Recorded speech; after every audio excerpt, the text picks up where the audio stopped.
Right. So, let's see where we are. Ooh.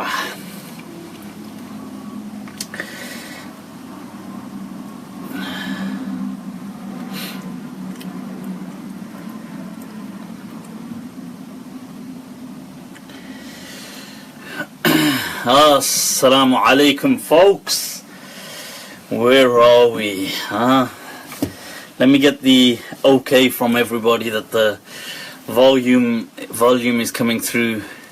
Hairani wa alaikum assalam, all the way to Singapore, people. Alright, so we're having the questions being fired away. I'm gonna get hopefully the questions also sent to me, so it'll save you having to repeat yourselves. Just a moment, and I'll let some people log on as well. I'll put this on silent. Look at that.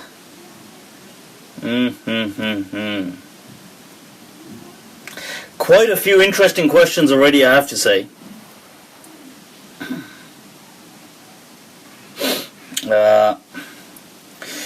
Right, so Alaikum assalam, Mustahsin. What a name, Mustahsin Mir.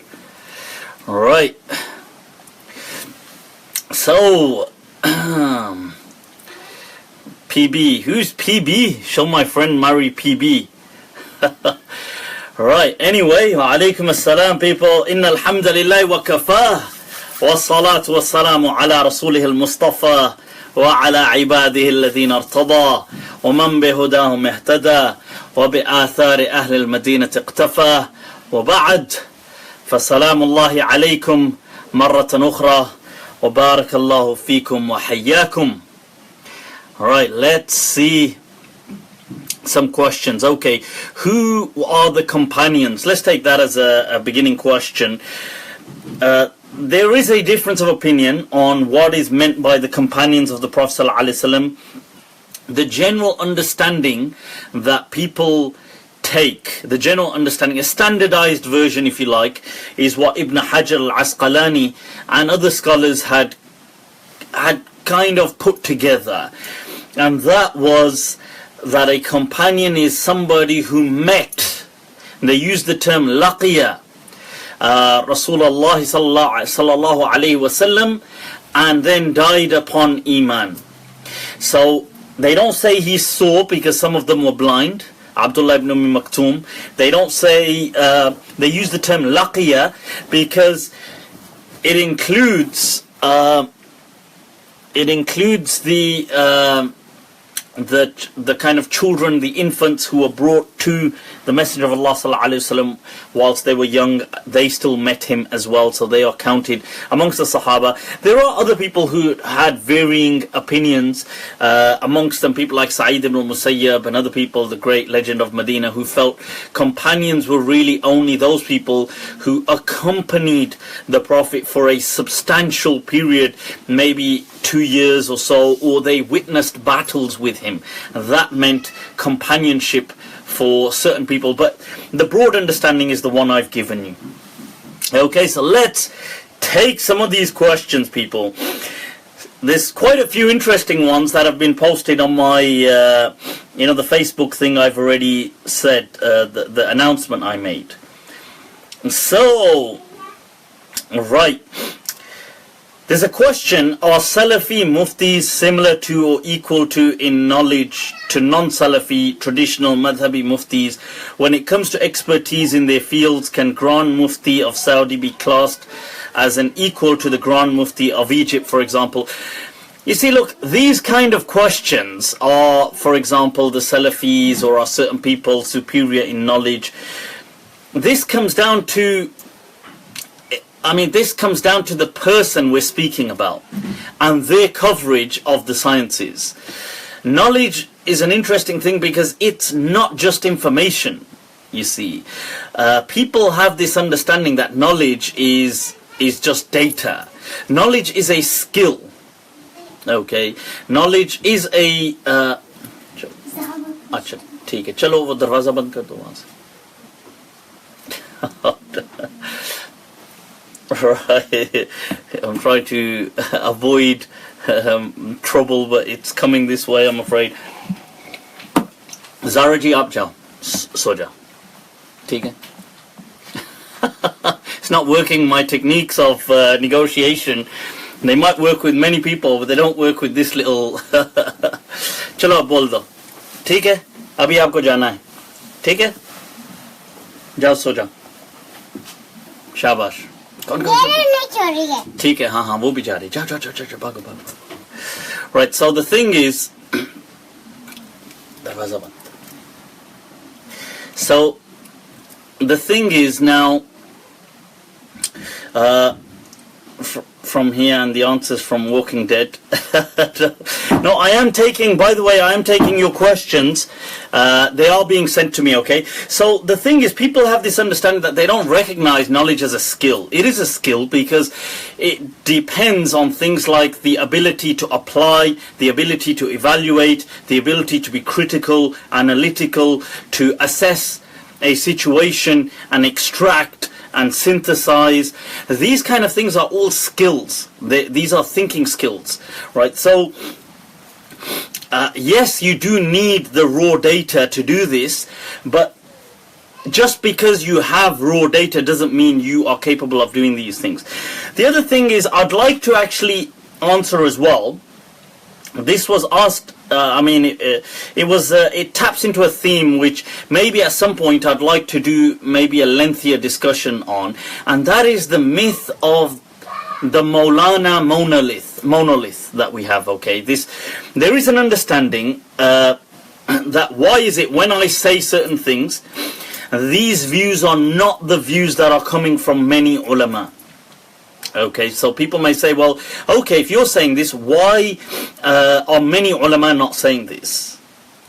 Now this, to understand that, you can understand that, but to do so, you have to take a step back and evaluate the whole situation. You have to shed a bit of light on this Maulana situation, the scholars of the 21st century especially, and the late 20th century, and why are they thinking in a particular way. And this is in no way to kind of disparage these ulama, may Allah bless them, preserve them, but it's to shed light on what's going on.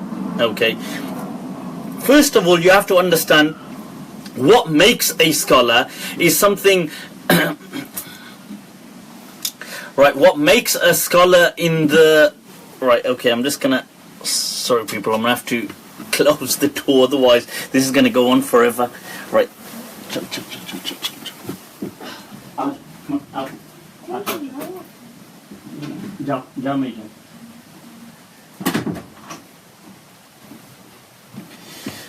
So, right, I'm sorry about that. It's just that would have been anyway. So the point is, what makes an alim? Sometimes people forget. Okay. Obviously, there's the ilm, the knowledge, but then there is a huge expectation of what ulama should be. So there is an expectation that an alim ought to not only be very intelligent, but he ought to be somebody who is very articulate, okay, which once again comes down to linguistic skills.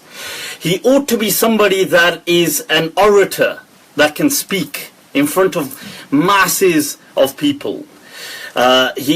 And this also involves the ability to public speak. It involves an element of charm, an element of people skills, an element of having that kind of attraction, that they can attract people to them.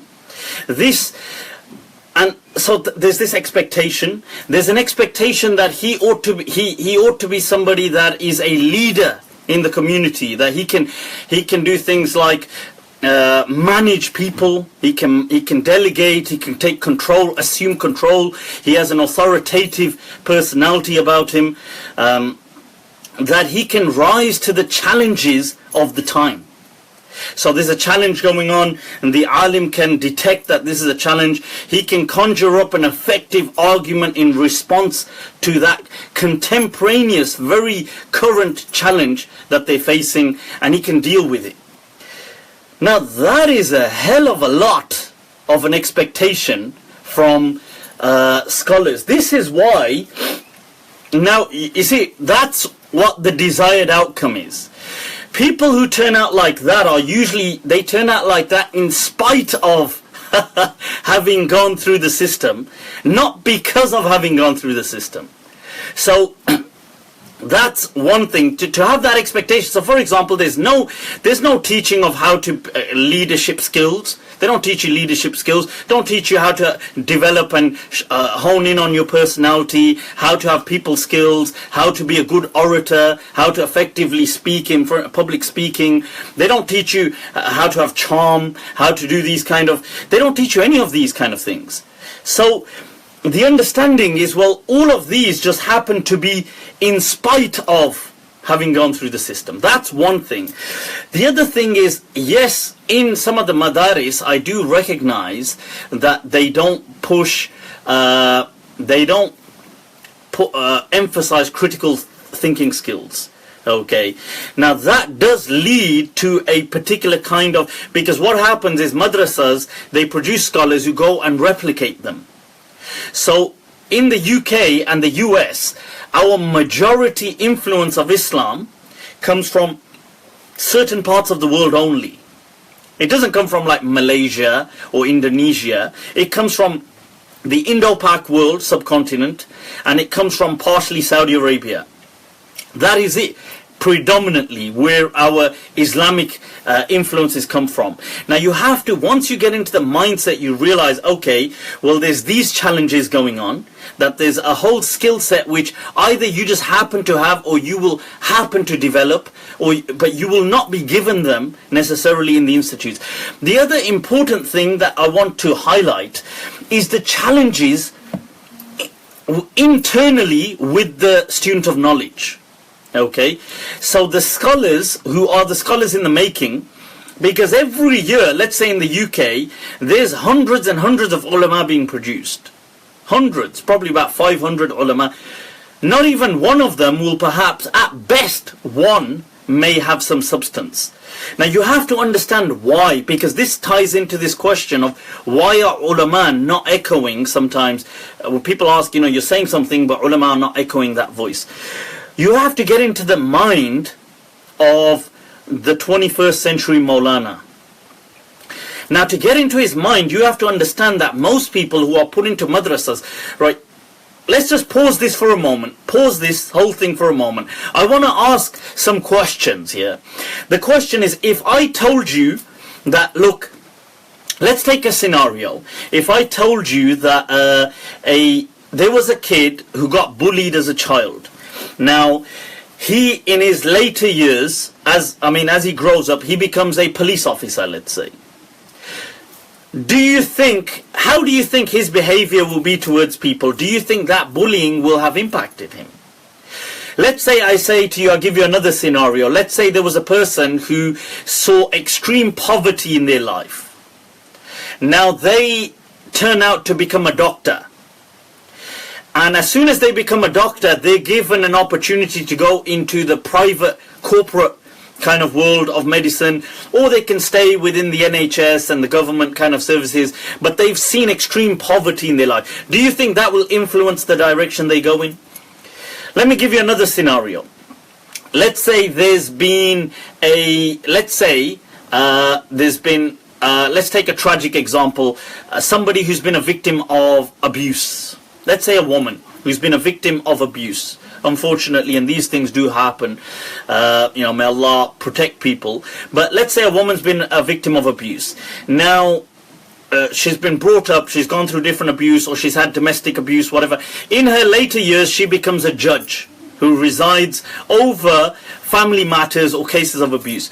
Do you think her perspective will be influenced by her past? Now, most people, the reason I've put these scenarios out there, most people won't take a second to recognize that their current states will be influenced by their past. So people will look at certain things based on their own upbringing. Now, why we suspend that thought when it comes to scholars, I have no idea. Let's go back to what I was saying. Most people who enter this kind of domain of seeking knowledge, first of all, they come from a family which is religious. A religious family. Now, a religious family already belongs to a particular denomination. So this is most people. Remember, not all, but most. They have already been brought up in very strict kind of guidelines. This is like, let's say in the UK. So a kid is brought up in, I don't know, Birmingham, Manchester, London. Now, he's already in this kind of, the family restricts several things around him. They put him in a madrassah in which he learns things for the next, let's say, 8 years, which are completely irrelevant to the real world for him. So let's say, as an example, to make this example hit home, let me give you guys an example. There's something called, let's say, what do they used to call it? The astrolabe. I believe the astrolabe. But anyway, it was a study of how to navigate, especially through the seas, using compasses. Okay, and in the medieval times, this was like gold dust, knowing this kind of stuff. But these books are still around today. Let's say I put you in a madrassah, I put you in an institute, and they taught you how to navigate using the astrolabe, using the certain kind of compasses and things like this. Not modern technology, compasses and stuff like this, and how to navigate the seas. To most people, that is irrelevant. Like, it doesn't have no relevance to the real world.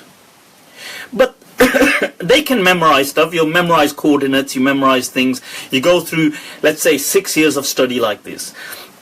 Also, you have to remember, these people, when they go into madrassah, usually madrassahs are in small towns. Some are in the larger cities as well. But these people will always, most of their days spent in this institute, surrounded just by, let's say, just by people who think like them. They don't mingle with the normal people as much. Normal, regular Muslims who don't pray, who don't do stuff. To the normal, regular Muslim, these people are like the Maulvis. They mock them. Right? So we all know this. So they'll say, oh, look, Maulvis come. Oh, Mullah's here. They'll mock them. Right? So these people will, they feel kind of like, not intimidated, but they feel mocked and ridiculed by common people. That's common Muslims. I'm not saying this to, I'm just showing a kind of, I'm just putting a spotlight on this. I'm not being critical. I'm not trying to disparage the situation or belittle it. Now, then these people, let's say they go through city centre, they always dress in turbans and wear thobes and wear shalwar kameez. So regular non-Muslims in the UK will look at these people like, who, you know, like immigrants. Like, who are these immigrants? Especially in small towns, there's a lot more racism. Yeah, so they will be kind of mocked, or at least looked down on, and made to feel inferior as they go about their daily business. This is not, I'm not mocking people here, by the way. I'm just shedding light. Please don't, this is not to laugh at or anything like this. Right, so now, whilst they're growing up, remember, normal people, when they go home, normal guys on the streets, they're doing all they got their bling bling, you know, some of the elder guys have got smooth cars, they're checking girls, all these guys have got girlfriends. These guys are nothing like that. Because of the way they look, obviously, I'm not to disparage, but they definitely will feel insecure around women, because most girls are not going to be interested in them, right? So these guys are now, let's say, this is getting into the mind of the making of Maulanas, okay, that we have today. So you have a lot of inferiority complexes going on. So for example, they're catching a bus, They're seeing this every day. The societies we live in are hypersexualized. They're seeing people, they're seeing Muslims, non-Muslims. Everybody dresses different to them. They chill out. Even when they see girls and guys, or like they might see a couple kissing on a bus, they might see some. These things for them are as distant as the movies are. Like, it's not a reality. So you have to try to see how are they feeling from inside. Right, so they're feeling very kind of alienated from the world that they are actually in. Now they go to Madrassah, and Madrassah, once again, it's all just their teachers who are older versions of them, and who are usually from back home, India, Pakistan, reinforcing and very harsh mentality. So this person develops like this. He leaves a Madrassah, and all of a sudden he's given a leader kind of role, a pedestal. Then you get, for example, like I'm not judging these people, but I'm just showing you a picture. You will get now, for example, women that will come. Remember, these are people who never hardly interact with women. They don't share space with them. They spend all their days. The only time, like let's say they've come across women don't show any interest in them, generally speaking, just because of the way our societies are. Now, all of a sudden, they become like leaders, let's say at the age of 20, 25, and you get women coming to them, open hair, dressed good, whatever, asking them, hey, listen, is it okay for me to wear nail polish? Is it okay for me to cut my hair? Do you not think that their past will influence their decisions? You'd be naive to think that it doesn't. There's very little chance that, first of all, these people will go out of their way to accommodate for this other. Because that other has usually always been very separate to the Mulvi, to the Maulana, to the lifestyle. Right? So the thing is, I'm just trying to get you inside the mind of these people. And then you have to remember, a lot of these people haven't been encouraged to do critical thinking. They haven't been encouraged to do these things. So they obviously are given this position. They don't have those other... And then naturally we end up with what we have. So that was... Look, the reason I was mentioning these things is to just shed some light. It doesn't mean that if people... if people have the qualities within them, you can take a lot from the Madrassah system. The Madrassah system does still have a huge amount of resources that are awesome, provided you can bring some of those qualities of thinking, critical thought, evaluation, application, these kind of things to the table. If you can do that, Madrassah is an awesome place. If you can't, it will further just dogmatize you. And this is why I was mentioning today that it's worth sometimes studying with different people. I mean, alhamdulillah, one of the benefits, I say benefits, but one of I consider it a blessing that I had was to study with different denominations.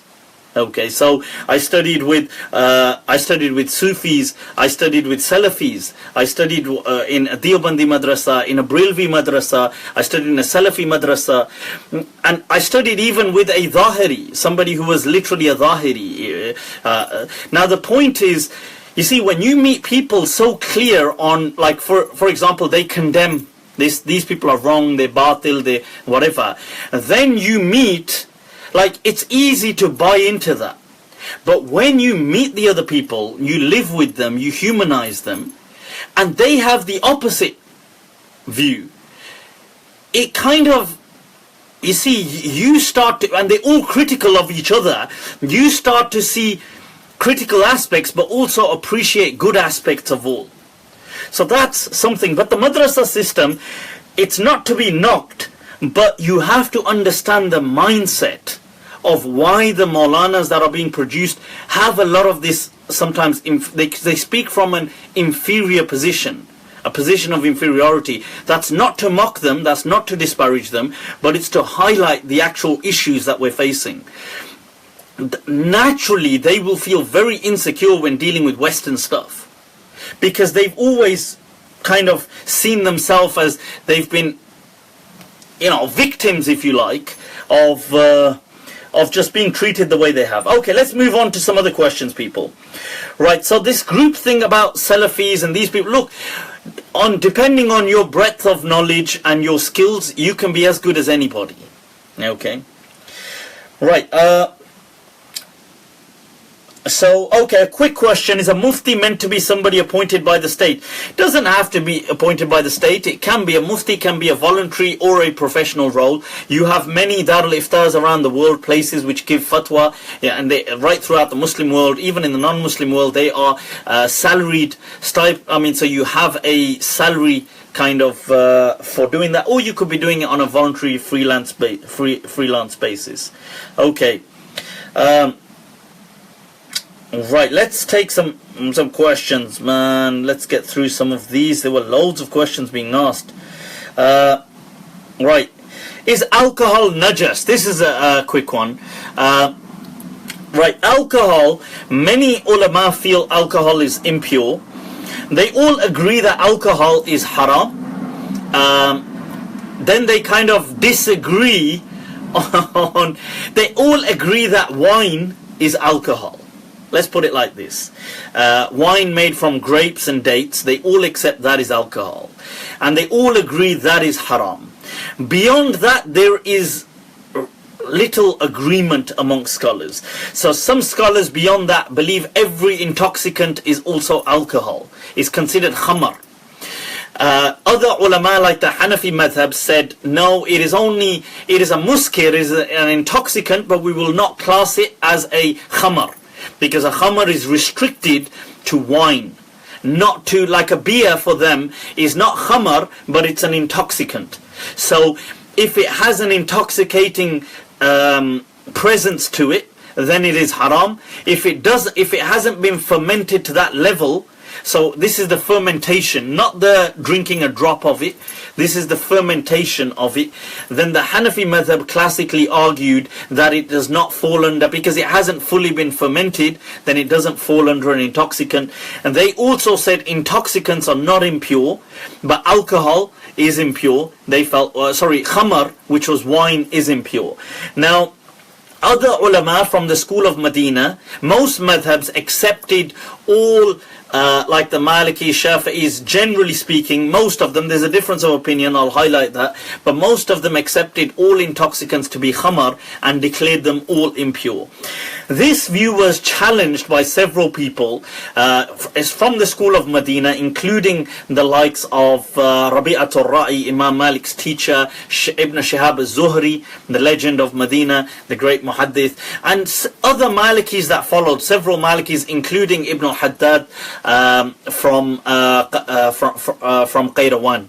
Okay, and they argued that alcohol is not impure, it's simply haram. That is the view that I personally take. That is the view that I teach, that alcohol, obviously it's haram, but it's not impure. Because they asked, and the dalil for this was that the hadith in Sahih Muslim, that when the prohibition came for alcohol, they spilt the alcohol fi sikakil Medina, in the alleyways of Medina. Now Medina is a haram. It is a sanctity, is a sanctified area. According to the non-Hanafis, according to Malikis, Shafi'is, Hanbalis, all of these people, Medina is a haram. It is a sanctuary. Okay, you cannot uproot a plant, you cannot do any of these things in the sacred area of Medina. Now, according to the Maliki school, it is the most virtuous place on the earth above Mecca. That is my belief also. I believe that Medina is more virtuous than Mecca. Okay, because of the presence of the Prophet ﷺ there. And that is the view of Imam Malik. Now the thing is, so when the Sahaba spilt alcohol in the alleyways of Medina, this would have only been done with the understanding that alcohol was not impure. Otherwise they would not be kind of contaminating the streets of Medina. They could have taken it aside and spilt it aside. But it mentioned, so this was the dalil that people brought, and they said there was no clear evidence to demonstrate alcohol was impure, because everybody accepts that spirit vinegar that vinegar which was made from alcohol is halal. So how can something impure all of a sudden turn into something pure? And in fact, the hadith in Tirmidhi is where the Prophet said, "Ni'mu khallikum khallu khamrikum," that the best of your vinegar is the vinegar of your alcohol. Okay. That will be a shock for people. But anyway, so just to explain, I don't believe alcohol is najas. Obviously it's haram, there's no disagreement about that, but it's not najas, it's not impure. So if it's spilt on your clothes, yes, you wash it off, but if you prayed, for example, it wouldn't invalidate your prayer. Is following a madhhab necessary? Now, the thing is, a madhhab is your access to understanding Islam, the application of Islam. I don't believe following a madhhab is an obligation or anything like this. Obviously, it can't be. How can it be? Because that's a bit dumb, isn't it? Because that's like saying having a particular outlook is necessary. That's just it's a bit of a dumb statement. But what is necessary is that you learn about Islam.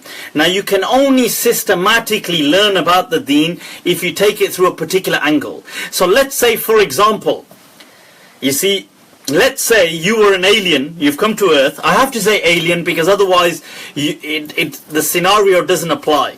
So let's say you are Amir Khan in PK. Oh, what do you say? Tumhar gola. This is your planet. The thing is that, look, let's say you've come here now, you've come to this planet, and you have been sent here to learn law. So they've sent you here to learn law. How would you learn it? How would you learn law? Would you put all legal systems together and learn them as one?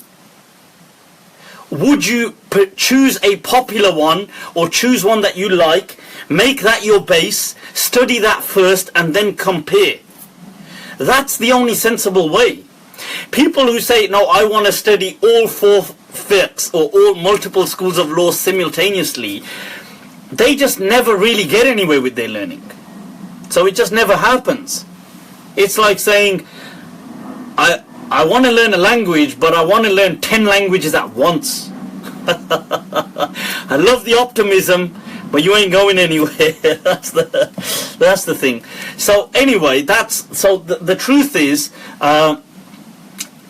is, that it's not an obligation, but it's common sense. In my understanding, schools of law have a personality to them. I do think that a legendary, obviously, the Don school to follow is the school of Medina, which is Imam Malik's school. Why I feel that is because it really ties in with the kind of challenges we're facing in the West today. That's my personal take. Obviously it's not an obligation to follow, but that's my personal take. The way it looks at welfare, the way it adapts to culture, the way it promotes this kind of approach of the Sharia not being immutable, not being rigid, but rather the elasticity, that it's very elastic. This approach works today in this part of the world.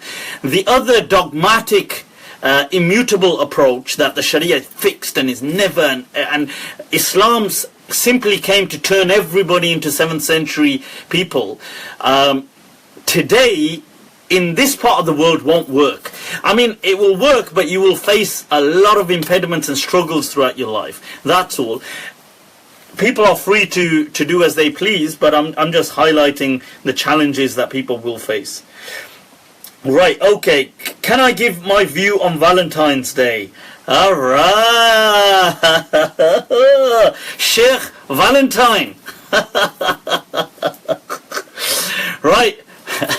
Why haven't I received all my Valentine kind of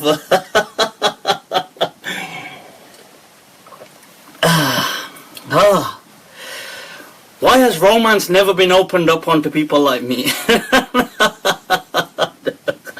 The thing is, look, I think people get way too worked up on stupid issues like this. Okay, I don't these things are simply, look, these are cultural things. Okay, there is a huge commercial aspect to Valentine's Day. I recognize that. I don't think people need to be stupidly sucked into like mass consumerism. But at the same time, you know, as Allah says in the Qur'an, وَلَا تَقُولُوا لِمَا تَصِفُ أَلْسِنَتُكُمُ الْكَذِبِ هَذَا حَلَالٌ وَهَذَا حَرَامٌ. That, you know, do not say that with your tongues attributing lies to Allah about things being haram or things being, you know, just passing judgments. قُلْ مَنْ يُحَرِّمْ زِينَةَ اللَّهِ الَّتِي أَخْرَجَ لِعِبَادِهِ. Allah says, tell me, who are these people that try to say things are haram? Right. The point is, look, by default, things are always permissible, unless proven otherwise. This, now we need a dalil to prove this is haram. Because what does this mean? This means it's Valentine's Day and I'm going to buy a gift for somebody. If you want to do that, there's no harm in doing that. Islam is not against you buying gifts for people, buying people Valentine, taking. People are going to say Mufti is promoting all this dating culture. I'm not. I'm saying as long as the thing is halal, then Islam has no problem with it. So okay, so if a couple were to go out on a date on Valentine's, or they were to get each other some gift, or if they weren't to, it's entirely their choice. Okay, it is not haram because you have to prove it to be haram. So we ask for the evidence. Where is the evidence? And please don't bring me the man tashabbaha biqawmin. That is the most misused part of a hadith. that seriously, that, oh my God, you cannot get a more misused hadith than man tashabbaha biqawmin, whosoever imitates the people. That is so, it needs to get, people using that need to get like the dumb award of the year, the Nobel Prize for being dumb, right? Because the thing is, look, that hadith has a greater, like, read the rest of the hadith. The hadith is talking about bloodshed and warfare and killing people, and I have been commanded to kill people until they say La ilaha illallah. That's the first line of the hadith. And then only when they say that they will be protected. And then the hadith says, and my rizq has been placed beneath my spear. And that warfare basically, and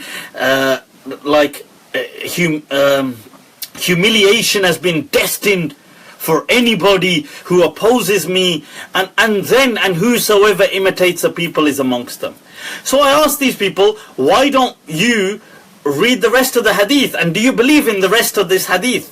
So they say, oh no, the rest of the hadith is talking about a specific event. Okay, it's a good thing that you were obviously there personally, or you received a personal email clarifying that, because why this one part isn't the it's the same hadith. And they say, oh yeah, but so-and-so scholar used this part. But it's the same hadith. Whether he used it or not, it's the same hadith. So whatever you answer about the first 3/4 of it, the 75% of it, is the same answer here.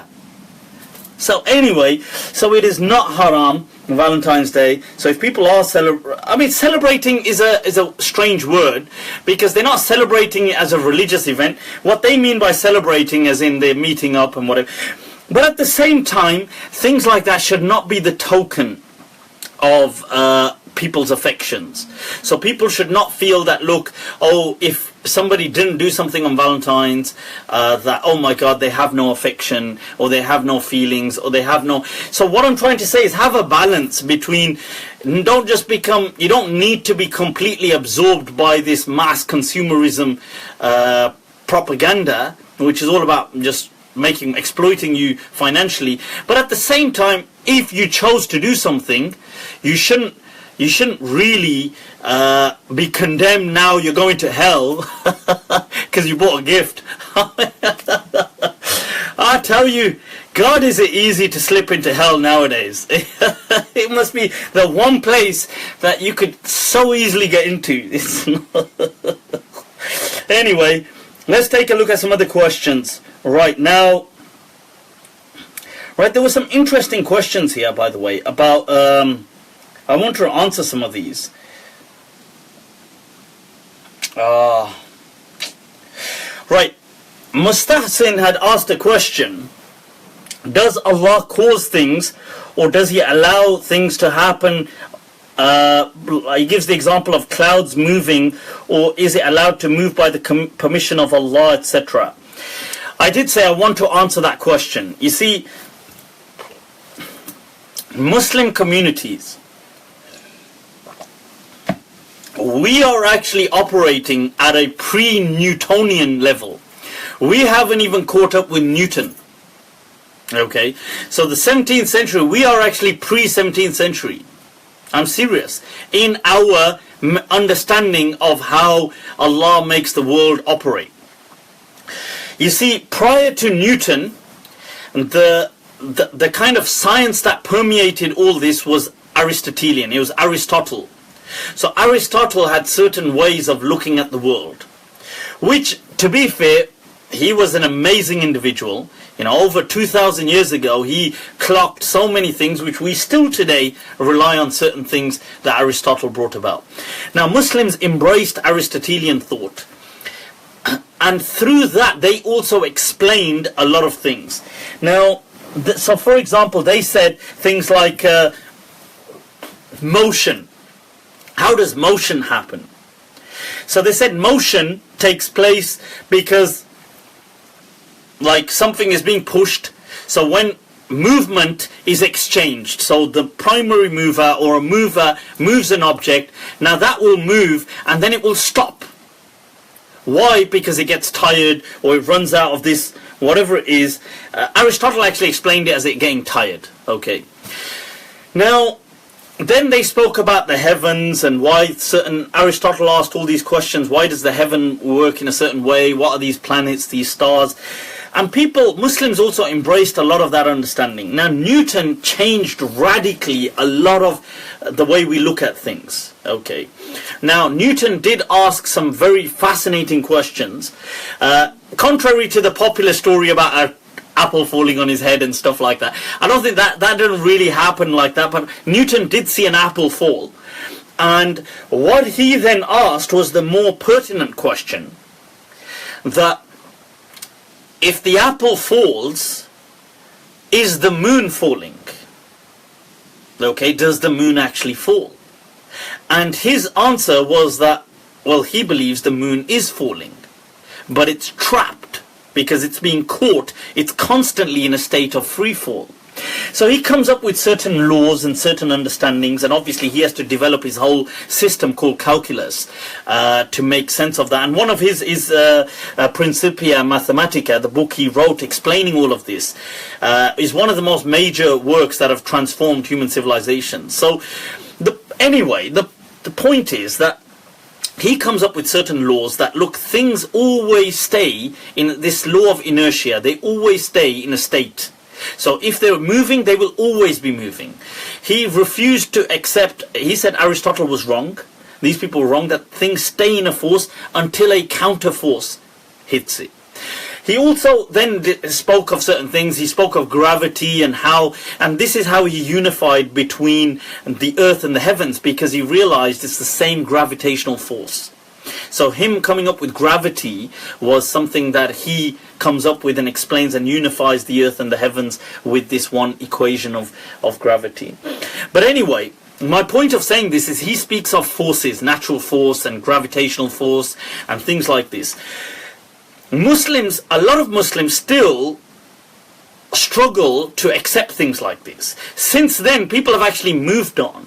Okay, because since then you've had, because there's four forces, obviously people must be aware of this. You've got the gravitational force, you've got the electromagnetic force, you've got the two nuclear forces, the weak and strong force. These are the four forces within the universe.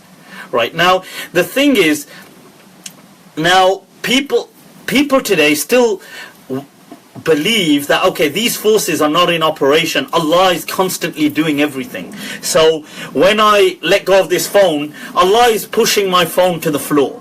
And then, you see, but this is a very primitive, pre-Newton, it's such a backwards, like a medieval way of looking at things. Right? So you have, by the way, gravitational force works against a natural force. So what we're saying is Allah is pushing up this, but he's pushing down this, and then Allah pushes it down to the floor, and that's how it works. That's just silly. That's not how Allah works, okay? Allah has created these forces. And these forces, Allah says, وَلَن تَجِدَ لِسُنَّةِ اللَّهِ تَبْدِيلًا. These are from the sunnah of Allah that have a set path. They have a set mechanism about them.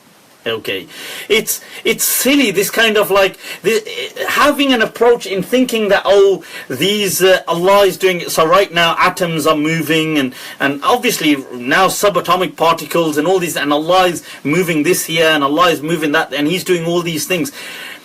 It doesn't work. Allah created, and He created forces in place. He created the laws of nature and allowed them to operate. He allowed for things to evolve. He allowed, because evolution would take place.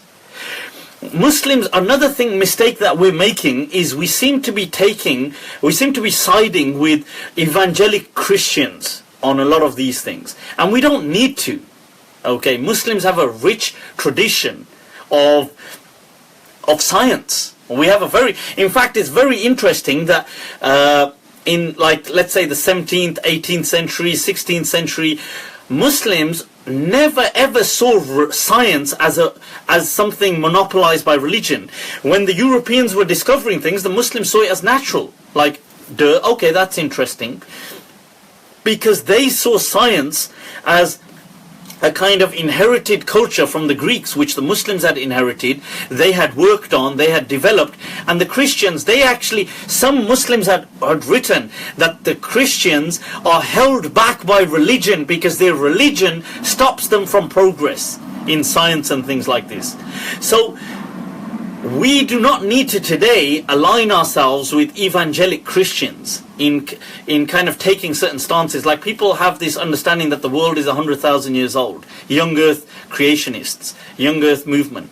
This is dumb. It's ridiculous. Okay. It's pathetic. People believe, do you know Muslims are actually, and I've spoken to Muslim Christians, I know Young Earth Christians believe this. They believe that, oh, creatures just popped up one day. So like today there's nothing, and then tomorrow there's a tortoise here, and then the next day there was a kangaroo over there, and the next day there was a lion over there. This is dumb. This is stupid. Like, you can't, like, what, the thing just popped up. But then you ask them, okay, do you believe in the Big Bang and things like this? And they say, yeah, but why then? Why do you believe in, why was there an evolutionary process for the galaxy and the universe, but there wasn't an evolutionary, if things can just pop up, why couldn't they all just pop up?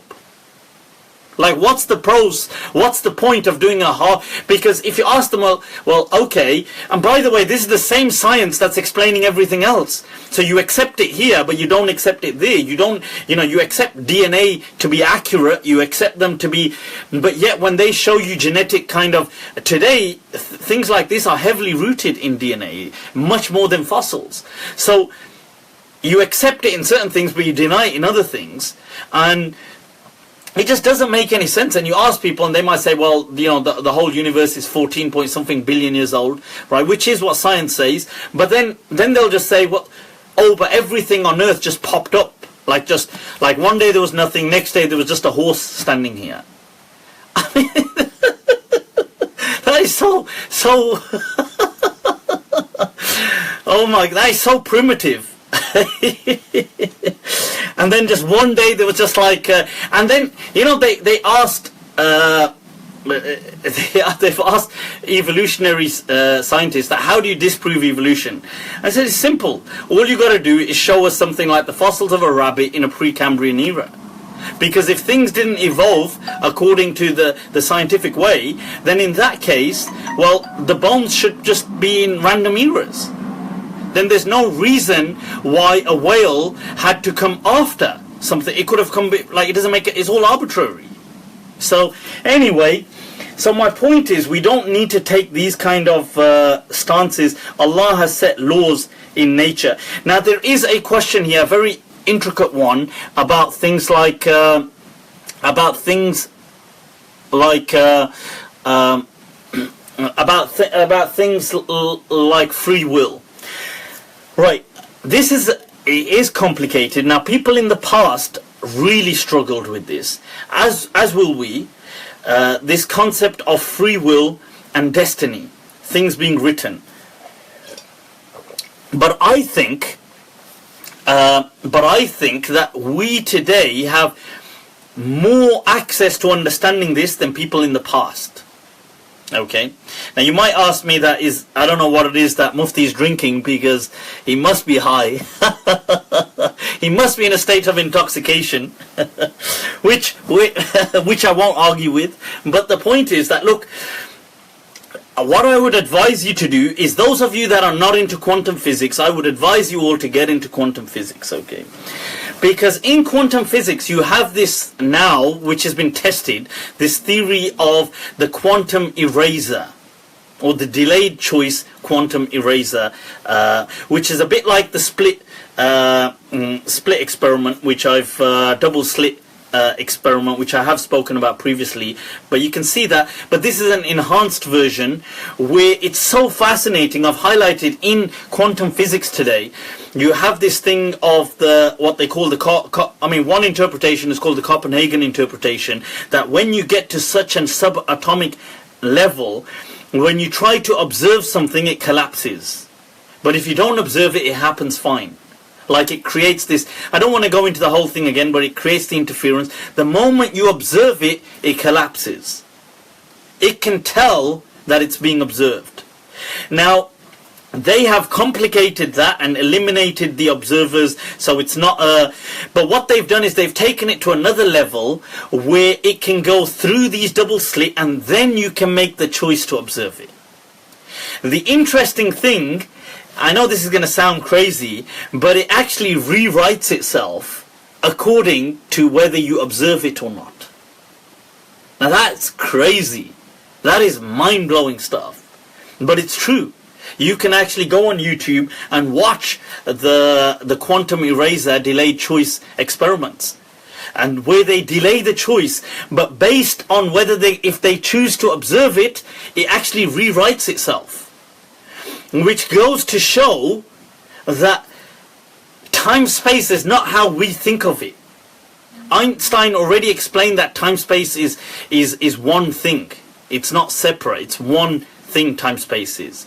But this explains time-space in a totally different realm. So the fact that depending on what the person would have chose, the present and the future are different. But all outcomes were possible. This is destiny. So if you want to understand things like this today, I think we're a step closer. We don't have clear understanding, but we're a step closer than people in the past with things like quantum physics today. Okay, so I would advise that you get into this, and it will give you much more clarity. Alright, so I totally love stuff like that, by the way. What's his name? Dr. Mikio Kaku, a legend of our times. Subhanallah. Anyway, right, let's get to some of these questions, people. Everybody's thinking, what the hell is going on? Right, let's see. Why hasn't Mufti answered any of these questions?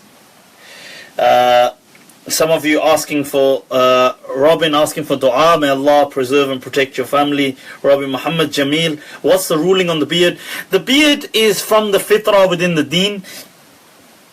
At best, it takes the ruling of a sunnah.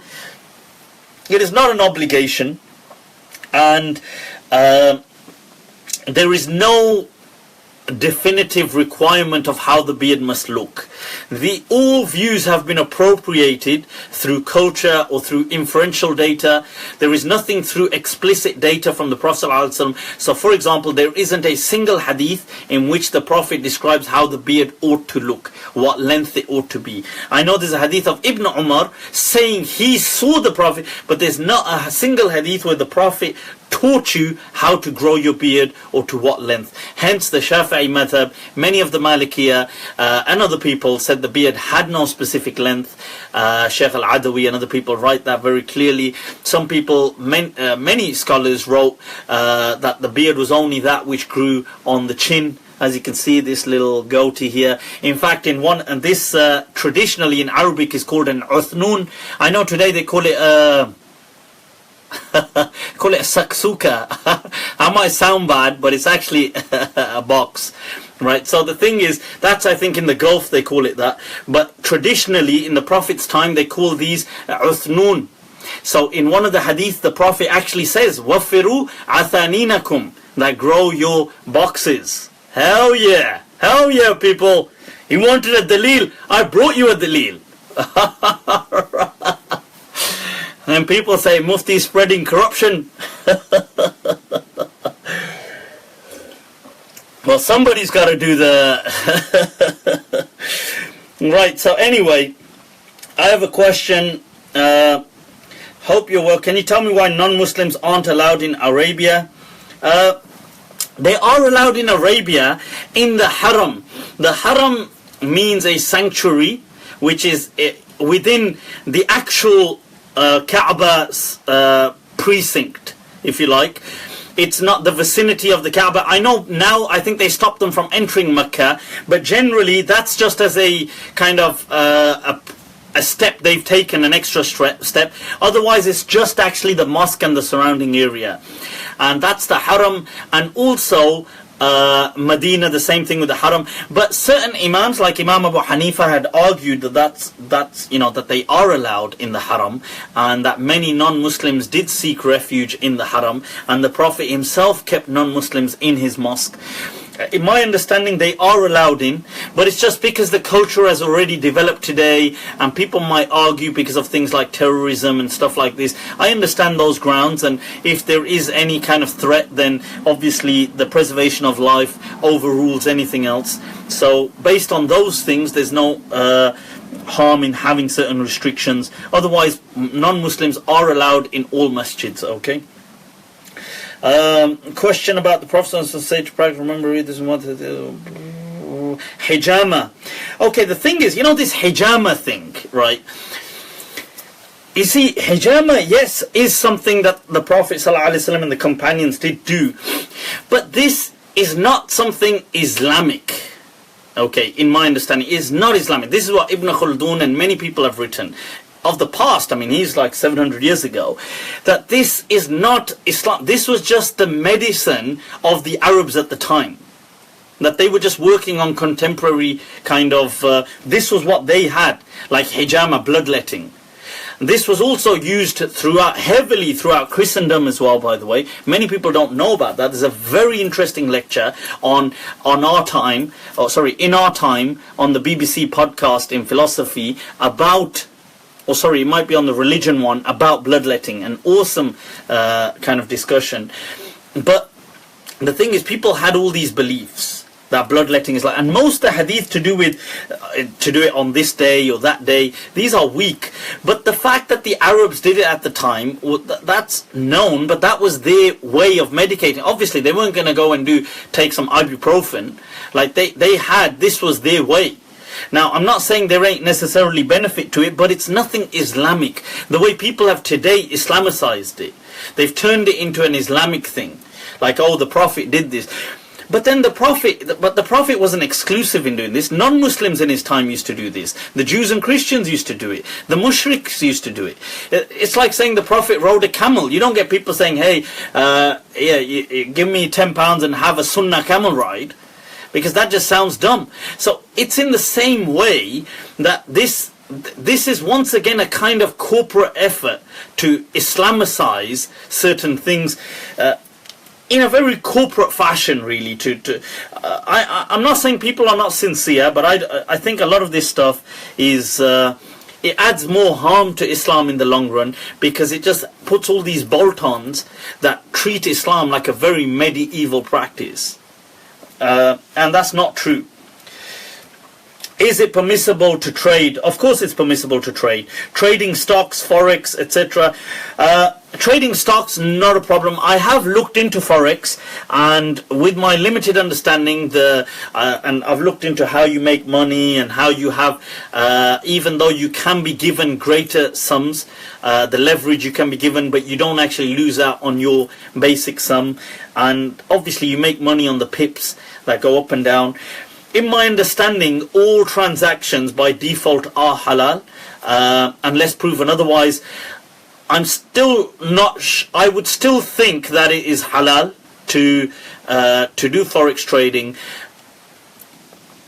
But I mean, I do accept that. I do accept by looking at it, I can see that kind of that element of the addictive nature getting caught on with the pips and things like this. And so I would say, look, if it's something that's going to lead you to gambling, a kind of very gambling thing, then stay away from it. Okay, if not, if you can control it, if you can take care of it, if you are under the guidance of people, you're watching YouTube clips, you're going on courses, trying to enhance your learning. I know people say that there are patterns to this, although I would personally feel that a lot of it just does come down to chance, but I think there may be certain patterns to it.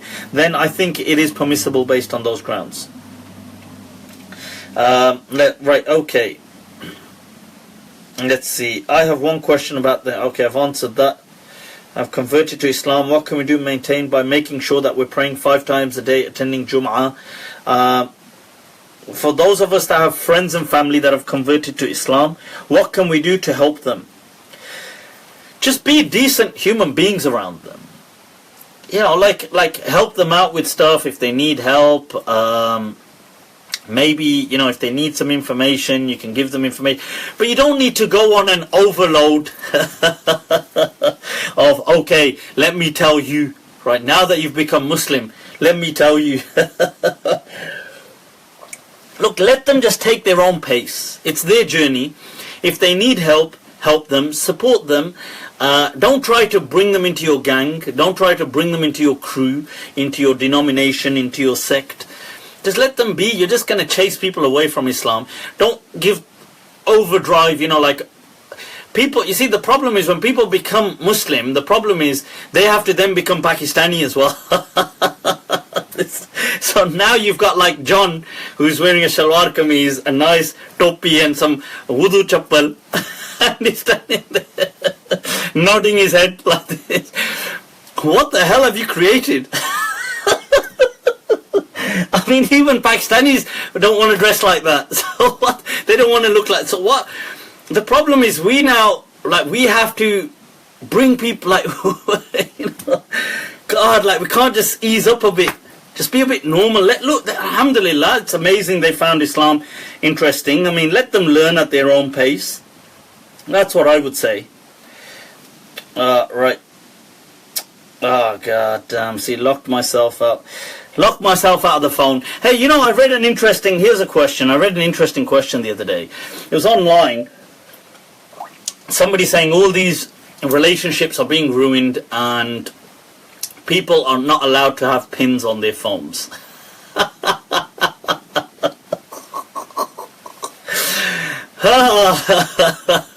God damn, huh? They said it's haram. That's what it actually said. It said it's haram to have a pin on your phone. SubhanAllah, how God gets dragged into the technology crisis is interesting. So in hell, you've got people sitting in hell. They're like, so what'd you get up to, bro? Because I had a pin on my Samsung. What the hell? You do what? You're gonna burn, bro. You're gonna burn. He goes, you think I'm bad? He used to have 2 pins, 2. Puttar, he's done. These things are, look, this is ridiculous, right? These things are not haram. Okay, relax, ease up people with the haram. It's not haram.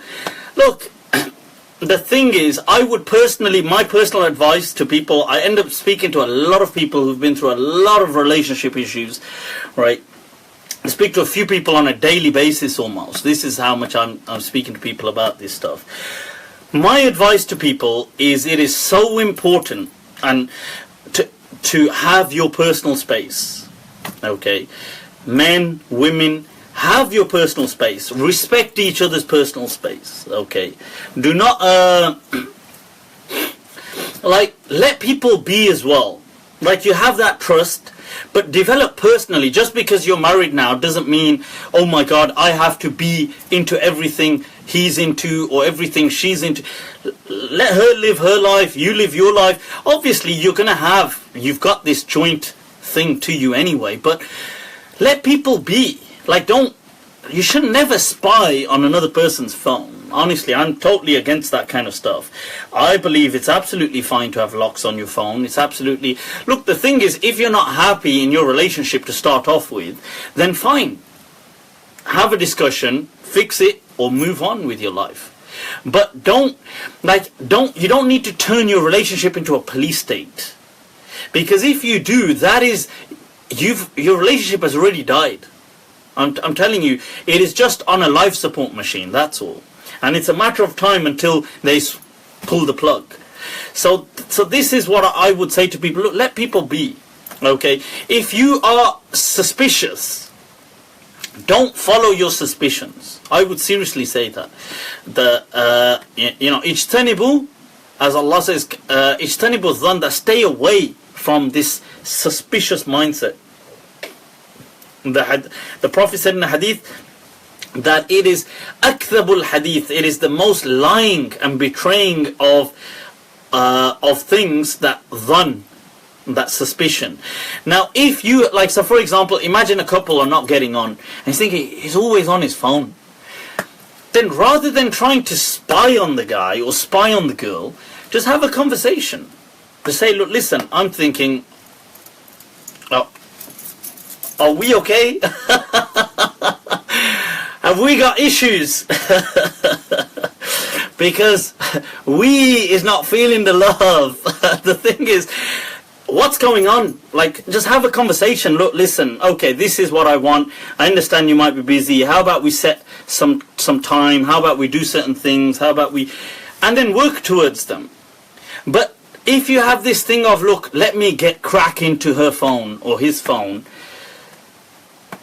I would strongly advise against that. And the thing is, look, people have a right to privacy as well. You could, like, okay, people could argue that, yeah, they could be doing something wrong, true, but they could also just be having private conversations which they don't want you to have access to. Somebody could be having a private conversation with them that they don't want you to have access to. Just respect people's privacy, that's what I would say. So don't feel insecure. If you're in a relationship where you're constantly trying to trap it, it's like fragrance. You can't trap it. If you do, it kills it. It doesn't work like that. So, okay. Right, what were the main mistakes that Muslims made which led to the downfall of Al-Andalus? Allah! Allah! هل أتاكم نبأ أهل أندلس الله فقد سرى بحديث القوم ركبان. Abu al-Baqa al-Randi, he sings a kind of eulogy. He writes a eulogy for Al-Andalus. He says, لِكُلِّ شَيْءٍ إِذَا مَا تَمَّ نُقْصَانُ فَلَا يُغَرُّ بِطِيبِ الْعَيْشِ إِنسَانُ. That he says, everything once it reaches perfection, the only direction is back down. So humans should never settle with comfort. They should always be in preparation. He says, هي الأمور كما شاهدتها دول من سره زمن ساءته أزمان. Allah, people. That he says, this is how the world writes things out. This is how you see the world in motion. That things go round. Allah says, وَتِلْكَ الْأَيَّامِ نُدَاوِلُهَا بَيْنَ النَّاسِ. And those days we shall rotate them amongst the people. And he says, whosoever was pleased by a time may be displeased by an era. Okay, so people, Al-Andalus, listen to my audio lecture. I've done in 13 lectures, bro. 13 lectures, god damn it. Right, an audio course on the downfall, on the rise, Al-Andalus from rise to fall. It's available on Facebook. You can put a search for Andalus and my name. It'll come up. You can download it. It's for free. And you can like it, share it. You know, as he says, awesome stuff, awesome stuff. Like it, share it, that's it. That's the thing. Get it out there. Right, okay, so can you name your children after angels like Mikael? I believe you can, because they're not, there's no prohibition and things by default are permissible. Some ulama disliked it because they weren't, you know, they said, oh, they weren't too sure. But today there's popular shuyukh around the world, scholars called Sheikh Jibraeel and things like this. And so it is permissible. Are there women companions? Of course they are. There are women companions, men companions, things like this. Right, okay. I've always been told to keep hair level. However, I've heard the hadith mentions only about shaving one side. Umair, this is a... whoa, look at the time, people. Look at the time. So this is a... this is one of those weird things, views that Muslims have. I don't know where they've pulled it out from, but they feel that this must have been a prank. I think this was a prank. Somebody who hated hairstyles. So he said all Muslim men can only have one length hair. Like it must be of equal length. That is the most retarded, pathetic, dumb statement, right? It has to be up there in the pantheon of stupidity, because how can all your hair be of one length? How can this hair be the same as this hair in one length and have long hair? So the Prophet had long hair. Now we know the Prophet's hair used to reach his shoulders. He used to reach generally the back, like by his neck. He used to have long hair. And the companions generally kept long kind of hair, and they would plait it. They would braid their hair. How can you have long hair like that? How can this hair coming from here be the same length as this hair falling back from there? Be the same length as this hair falling back from there? That's dumb. Of course it can't.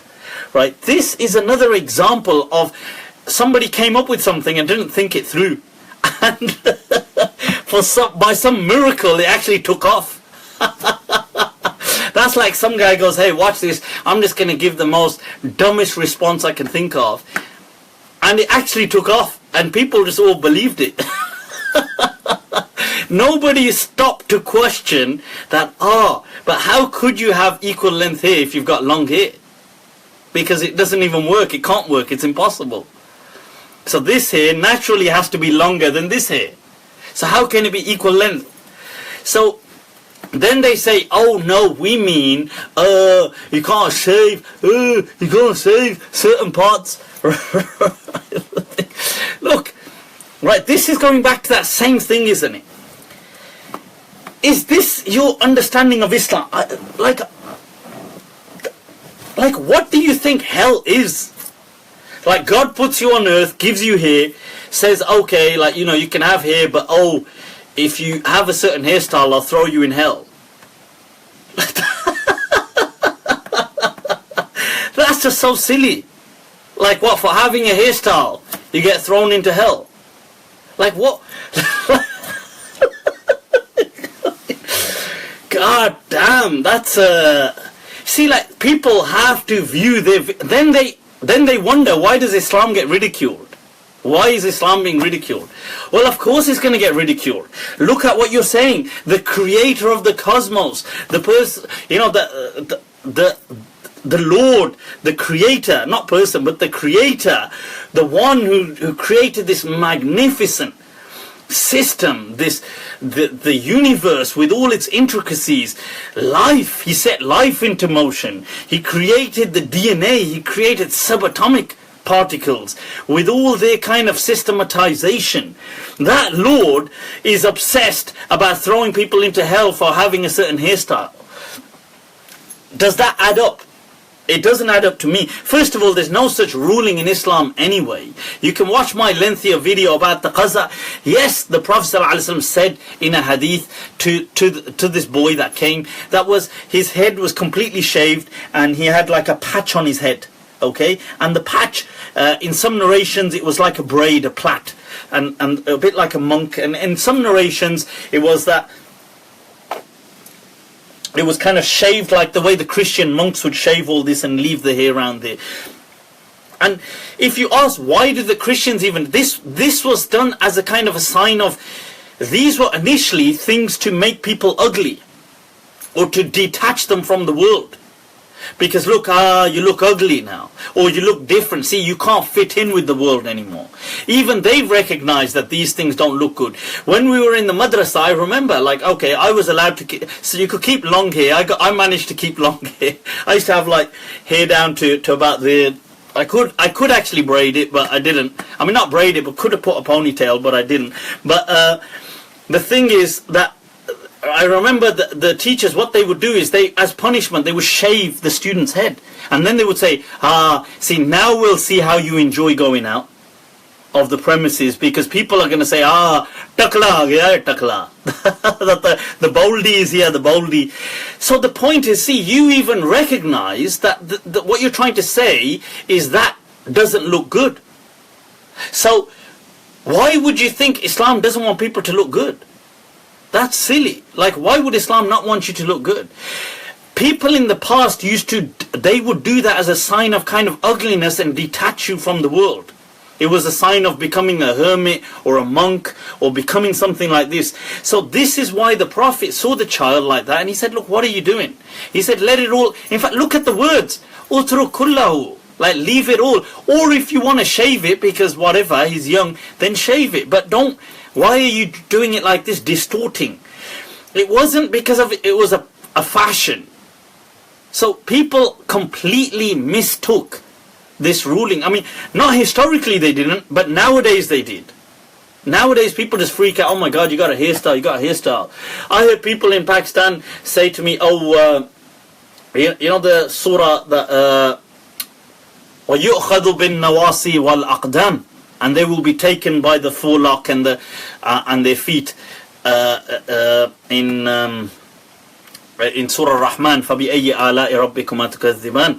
The thing is, here they said, see, that's a dalil that having what they call in the Pakistani culture, they used to call it a puff, which was like the fringe at the front. They said this is a dalil that that's haram, because people are going to be grabbed by and thrown. I mean, you see, this, go back to that mindset that I said.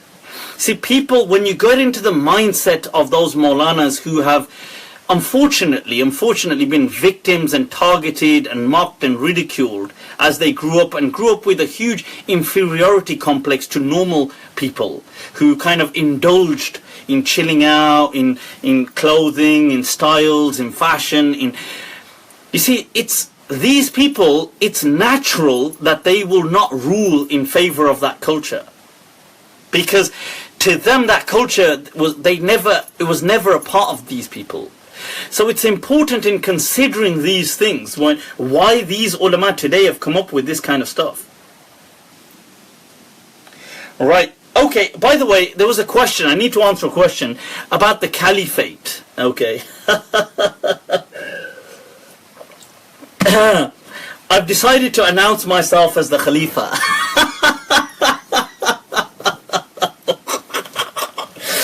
Alright, I'm only joking. Right, so the thing is, look, the hair ruling must be coming from a bald guy. You know, it's not. I tell you, I get a lot of people trying to give me stick. Yeah, about my hair, about my looks, about my clothes, about me going to the gym, doing this, and then look at them. Is it a coincidence that they look the way they do and then they attack me? Okay, I'm not going to go too much into that, but anyway, I say, there seems to be an emerging pattern here. Right, so anyway, look, question on the caliphate. That, you get some of these groups and they're all devoted to establishing the caliphate and stuff like this. What is the ruling of this in Islam? Right, the truth is that, look, and I know it'll come as a distaste is an understatement to these people, but the truth is there is no ruling in Islam about establishing a caliphate. There isn't. There is not this. This was simply a byproduct. Okay, this was about having, where you will have a Muslim collective, you will have a system and you will have a governance. How else will people rule? So you couldn't have a civilization without having a system of organization and hierarchy and control. It's a byproduct. To think that Islam came for that is ridiculous. Islam came for one thing and one thing only, and that is the recognition of the Creator, of Allah. That is it. Allah said, وَعْلَمُوا. know with certainty, that you know, have ilm, develop knowledge that there is one true God. That is what Islam came for. Then it brought these laws with it over time to kind of systematize. In fact, in the Qur'an, where does Allah speak about governance and about a caliphate? He doesn't even speak about it in the Qur'an. In fact, the Prophet doesn't even speak about it clearly. He doesn't speak about, people use these hadith about the Amir. Yes, but that was in deployment, when the Prophet was sending a certain battalion or sending a certain group. What's the evidence for what I'm saying? Well, okay, first of all, when the Prophet ﷺ passes away, what do the companions do? That they get together in when they get together and they're having this discussion. What was the discussion? And there were people like Umar there, Abu Bakr there, and all these people, right? What was the discussion in Dar Bani Sa'ida? This is where they got together, wasn't it? Many people. They were saying, oh, we need a leader. So what were the suggestions? I know, let's have a group of leaders. This was one of the suggestions. I know, let's have a leader from the Ansar and a leader from the Muhajirin. And this was a suggestion. Let's have all of these. And then Umar says, no, look, the Prophet chose Abu Bakr in Salah, so who the Prophet was he never said the Prophet said this. He said who the Prophet chose for Salah as an Imam, we can be grateful and content with as an Imam in our dunyawi affairs. And they all generally agreed upon Abu Bakr being the sole leader. Now, why were they giving these other suggestions if these suggestions were kufr and shirk and against why were they saying I know? Or were they just jahil? They didn't know Islam, they only lived with the Prophet, they didn't know, they were just coming out with dumb suggestions. So this is stupid, right? So this is the example, let me give you, this is what it's like. This is a clear case of mistaking the means for the end. So this is like saying, look, let's say we've prepared somebody to deliver a very important, I don't know, let's say somebody had to deliver an important presentation. Now what we say is, okay, I want you to switch the alarm clock on for whatever, 8 o'clock, and you're going to go do this presentation. And then a group of people centuries later read about this, and instead of understanding the presentation, they say the main thing was the alarm clock. So we all need to put an alarm clock in place, because that's what this was all about. It's about an alarm clock. It's not about an alarm clock. I mean, this thing of governance was just a means. Okay, so people who go on, and I know they use verses of the Qur'an, وَمَنْ لَمْ يَحْكُمْ بِمَا أَنزَلَ اللَّهُ فَأُولَٰئِكَ هُمُ الْكَافِرُونَ. First of all, these verses initially we're not even referring to the Muslims, they're speaking about Bani Israel. Secondly, what does Ibn Abbas and Imam Bukhari bring? What do they speak about this? This is not about that kind of kufr. Okay, but people, because they invest so much in this, and why do they do this? Okay, this is one understanding, getting into the minds of these people. Right, one understanding, as many psychologists and psychoanalysts, people like Freud actually initially spoke of, and Anna Freud, his daughter, kind of expanded on, and other people, you have what we call psychological projection taking place. This is a clear case of psychological projection.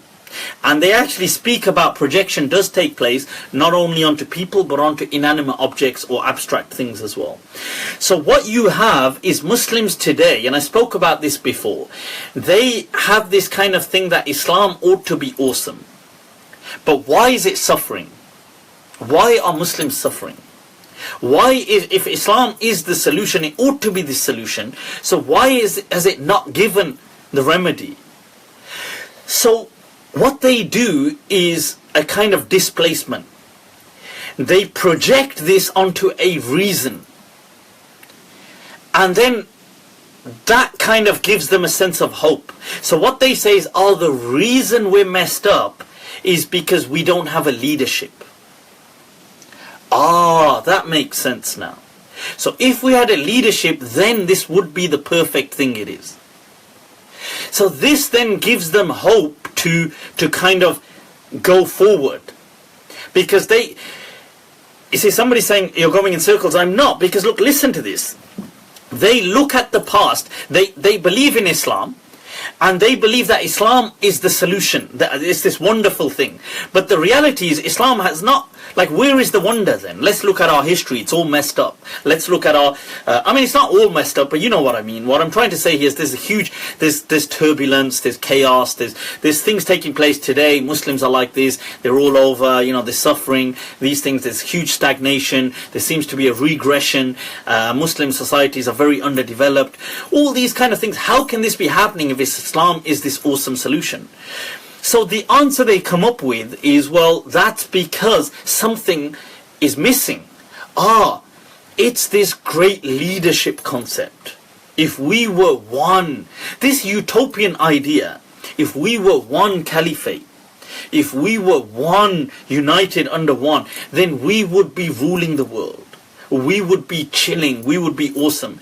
The problem then is when they look back, they realize right throughout human history, Muslim history, bar the first 2 decades of Islam, right, after the Prophet ﷺ, Islam has never been unified. Never. Like, we've never had single solitary kind of, like, I suppose the closest you're going to say after that is during the time of Bani Umayyah. And even then you had fragments that were challenging. And ever since, in 131 Hijri, definitely, Bani Umayyah came to an end. There has never been any kind of central authority in Islam ever since, ever. You've had, you know, whether you're going to say the Abbasids here, you've had the Umayyads in Andalus, you've had in North Africa different people, sometimes the Umayyads, the Ubaydiyyin, the Fatimiyin, the Khurshidiyyin, you've had, the Ikhdishiyin, you've had even afterwards people like the Ayyubids come, Salahuddin al-Ayyubi, look how awesome it is. But once again, it was his children who took over, and they just had small dynasties. The Mamluk dynasties rising, you had the Seljuks, you had the Ottomans. The Ottomans were challenged at the same time by several other, the Mariniyin, the Hafsiyin. You've got there was never ever centralized authority in Islam. So then they just say, well, that's because people were messed up and this, but we need to aspire for this one caliphate. Look, you have to understand, I respect that you've invested so much energy of your life in this, and therefore you can't walk away from this. But the truth is, nowhere in the Qur'an had Allah asked Muslims to establish a caliphate. The Prophet has not clearly ever spoken about this concept, clearly, unequivocally. I don't mean inferences. You can get inferences for anything, right? The thing is, yes, some scholars have spoken about stuff like this. I accept some scholars have done this, but the same scholars write, like Juwayni is Ghiyath al-Ummam, they write that there can be multiple people, multiple states. You will get different people, they will discuss. And never throughout these very scholars' lifetimes and throughout ever in Islamic history has there ever been this thing of the Khalifa. Who has been the Khalifa of the Muslims that the Muslims all accepted?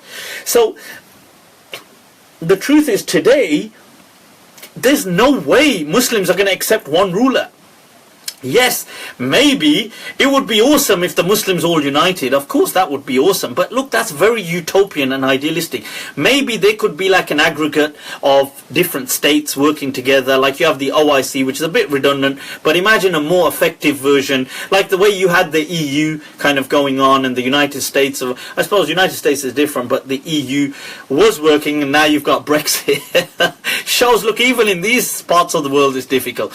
Did you know that the Gulf were actually trying, they had an aim, a 10-year project, a decade project that ended in 2010, which was to unify the Gulf. They were making the GCC. And I actually once, I don't catch the train often, but I actually caught the train once, and I sat next to this researcher, senior researcher, and this lady, she was studying, I forgot which university, but she was involved in international projects. And we ended up having a long discussion about this. This was what her PhD was on, about the GCC, and she was speaking about the steps that have been taken for the unification of the Gulf state, just the Gulf, not the Middle East. And this was in 2008, I think it was, or 9. And I said to her, well, what's your prediction then? And she said, it can't happen. She said it's I don't I mean, I'm sure it'll be nice if it does, but she said I can't see it happening at all, because there's no way. Like, people would not unite like that. They're not. It's too, my royal family, your royal family, whose face goes on the banknotes, who's this, they can't. She said, like, I can't see it happening. And did it happen? No. The thing is, you're asking for so many Muslim states to come together. It never happened. Under one person, under one guy. How do we elect this guy? Who the hell is this guy? Like, what? Some psycho takes control, and you expect people to... So, these things are not Islamic mandates, okay? Yes, if Muslims do live together in a place, they are required to have a system in order to maintain justice, in order to preserve life, in order to preserve human rights, in order to preserve these things. And generally, historically, these things were all done under one... Even today, the leader is usually one person. Right. Historically, that started to develop with some kind of what you had, the wuzara around him, which are today like a parliament, but historically there were a lot less, but he had his grand wazir and he had other wazirs working with him, and that was mainly the Abbasids kind of took that on from the non-Muslim aristocracy, the Persian aristocracy, and that became part of the Abbasid culture. And then ever since, all Muslims have had it. So they had different... So today you would still have a leader, but you'd have a parliament. Now, saying there should be... Anyway, I mean, I hope that sheds some light. This is not an Islamic mandate like that. We're not in sin, because... and quite honestly, yes, I would love for the world, Muslim countries, to facilitate this kind of union. I can't see it really happening. Maybe in building stronger bonds and things like that might happen, but the fact of them coming under one person as a leadership is an impossibility. I mean, it literally just cannot. And dreaming in these kind of things distracts you from the more real issues that are pertinent. Okay, so... Okay, the reason I answered this is because, in this kind of detail, is because it affects a lot of people. Okay, a lot of people are being told that you live in sin, because we haven't established the caliphate. Some people become so drowned by this kind of guilt that they feel they have to act. And then you get people going out doing things like joining terrorist organizations, or even if they're not joining terrorist organizations, they start maybe doing certain committing certain acts because of this guilt that they have to do something, and they're told, look, the life of this world is so finite, and you need to do something. You're guilty. How are you going to answer Allah? How are you going to do this? And people, they have all this pressure that they just go out and act out, and they do something. And why? Because it starts with things like this. Okay, I'm not saying this is the only thing, but this is one of the things. So that's why I put a bit of time on that. I apologize for those of you that knew that anyway. It's a reminder, as Allah says in the Qur'an, ذَكِّرْ فَإِنَّ الذِّكْرَ تَنْفَعُ الْمُؤْمِنِينَ. That remind, indeed, the reminder is that it is good for believers, for people of faith. All right, people, look, I tell you what, let's take a few rapid round, and we call it a day, yeah? What is the best way to memorize the Qur'an? Mister, I've done a YouTube clip on that many years ago. Watch that out. What is the ruling on ta'weez?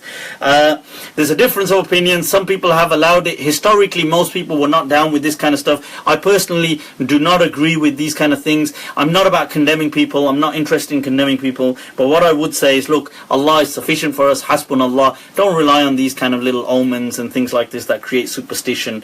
Okay, right, people. Muhammad Ali, you're a legend. Shukran. Right, what is your take on Sunni Shia Fatwa by Shaykh Shaltut? Of course, look, whatever we can work towards in unity, inshallah. I just say no to abuse. Everything else, look, yes to love, no to hate. Okay, as simple as that. Okay, I'm not going to go into the other issues. Do you consider yourself a modernist? You see, this is an interesting question. I have answered this before. I constantly, in all my things, refer to classical thought. Now, if you're going to say a modernist is somebody, because modernism is truly denouncing classicism. It's like, we don't need the classic things. We will rely on ourselves. I constantly go back to, use as references. I quote the Imams. I'm quoting the Maliki Madhhab, the school of Medina. I'm quoting verses of the Qur'an. So I do not consider myself to be a modernist. I consider myself to be a Muslim who is of my era. Okay, I do rely on classical thought, but I do not believe at the same. I believe that Islam never came to force everybody to live in 7th century. It came for all times. Okay, so hope that answers that. So if you cause, then He will aid you. What does it mean? If you help the cause of God, then He will aid you. In tansurullaha yansurkum. Look, the cause of God can be many. Okay, you can. It can help wherever it is necessary. Helping the poor, helping the sick, helping the elderly, helping your family. Charity begins at home. Helping them, helping your neighbors, helping your friends. These things in the hadith, hadith Qudsi, the person will come to and Allah will say, "Why didn't you help me?" And He will say, "How can I help you? Ya Allah, you're the creator, how can I help you?" And Allah will say, "Didn't you see so and so was sick? If you'd helped him, you would have found me with him. Didn't you see so and so was poor? If you had donated, you would have found me with him. Didn't you see so and so was suffering? If you had spoken up for him, you would have found me with him." So this is how you help the cause of Allah. How much does a woman have to cover in clothing in the presence of male mahrams? You see, the main thing the ulama write in the books is that she can dress casually. She doesn't have to cover, they say, extended limbs, lower legs, arms, neck, hair, face. All this doesn't have to be covered. I suppose how women are regularly at home when they're working or doing things. This is around their mahram, like brothers and fathers and things like that, and children and stuff like that. Okay?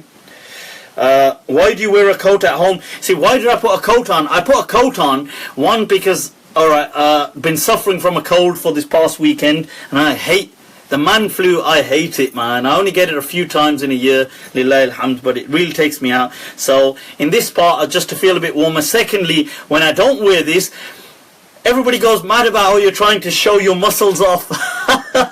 so for God's sake, let me be. Disco Mulvi, acha, somebody calling me. Acha. So he's saying, Awais Ali Raj, shukran on the nice girl.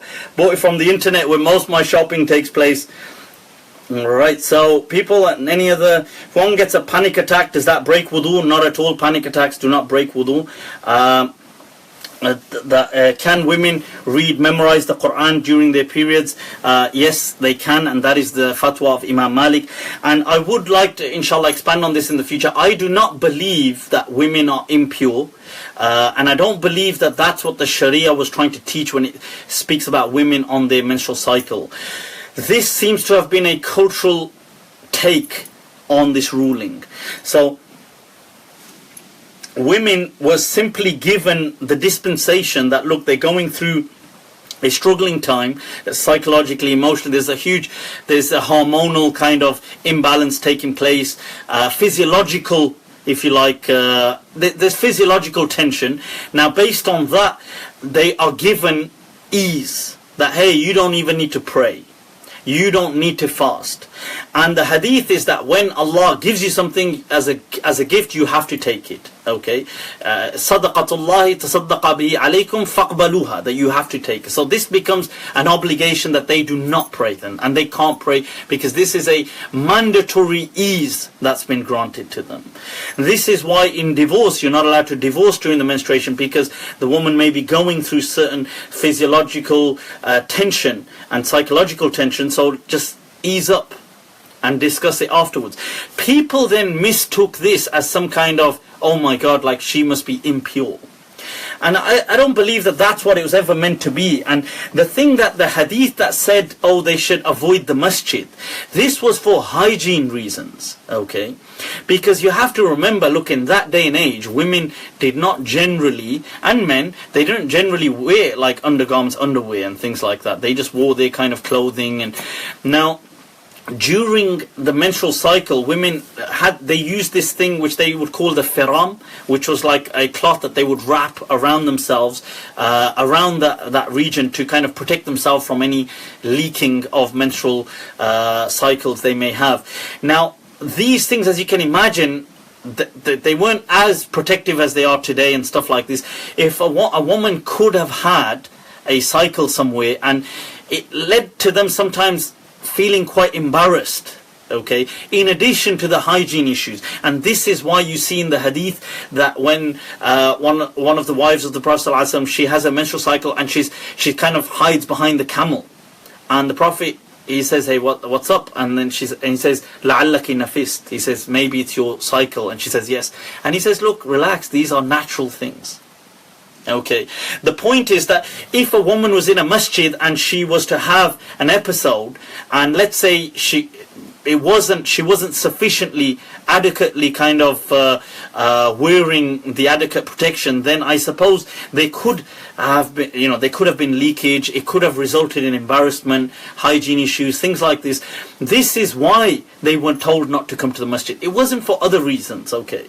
So this is where Ibn Taymiyyah and other people have written that a woman could do tawaf. Right, she just, as long as she could ensure hygiene and things like this, then that wasn't an issue. So, and this is why I believe Imam Malik said they could read the Qur'an and they could memorize the Qur'an, as Imam Malik clearly said. Okay, so this is what my understanding is of these things, that they're not impure, it's not a taboo that some cultures have, but a misunderstanding. Okay, people, inshallah, just think, should people learn more about psychology? Hell yeah, they should learn more about psychology. It's awesome. Absolutely awesome. People, have taken up enough of your time. Student loans, I've answered that previously. I do believe it is permissible. Check it out, inshallah. Guys, if you haven't already added me on Facebook, add me, inshallah. Follow me likewise on Twitter, on Snap.